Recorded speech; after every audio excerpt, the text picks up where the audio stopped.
అంకిత గారు లేటెస్ట్‌గా షేర్ చేసిన ఒక పోస్ట్ అభిమానుల్ని కన్నీరు పెట్టిస్తుంది.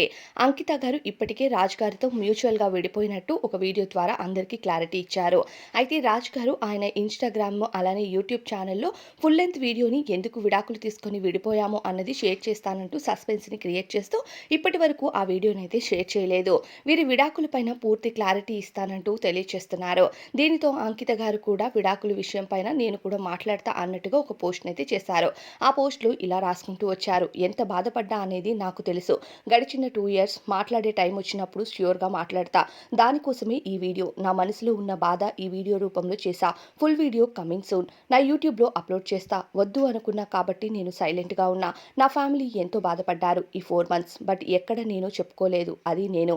అన్నీ మర్చిపోయి నా న్యూ లైఫ్‌లో బాగున్నా. నాకు మళ్ళీ గుర్తు చేస్తున్న వాళ్ళకి ఈ వీడియోని డెడికేట్ చేస్తున్నా అంటూ ప్రస్తుతం అంకిత గారు షేర్ చేసిన యూట్యూబ్ అలానే ఇన్‌స్టాలో ఈ పోస్ట్ చూసి అభిమానుల్ని కన్నీరు పెట్టిస్తుందనే చెప్పాలి. అలానే ఇక అంకిత గారు ఆ వీడియోలో బాధపడుతున్నట్టు క్లియర్‌గా అందరికీ అర్థమవుతుంది. అయితే రాజు గారు ఆయన యూట్యూబ్ ఛానెల్‌లో షేర్ చేస్తారా? లేకపోతే అంతకంటే ముందే అంకిత గారు విడాకుల కోసం క్లారిటీ ఇస్తూ వీడియోని షేర్ చేస్తారా? అంటూ అభిమానులైతే ఎదురుచూస్తున్నారు. కానీ ఏది ఏమైనా విడిపోయిన తర్వాత ఎవరి లైఫ్‌లో వారు హ్యాపీగా ఉండటమే బెటర్ అనేది. కానీ వీరు మళ్ళీ విడాకుల విషయంలో మాట్లాడుతూ ఇలా గొడవలు పడటం అనేది అభిమానుల్ని బాధ పెట్టిస్తుంది. మరి ఎలా వీళ్ళు క్లారిటీ ఇస్తారు అన్నది వేచి చూడాలి.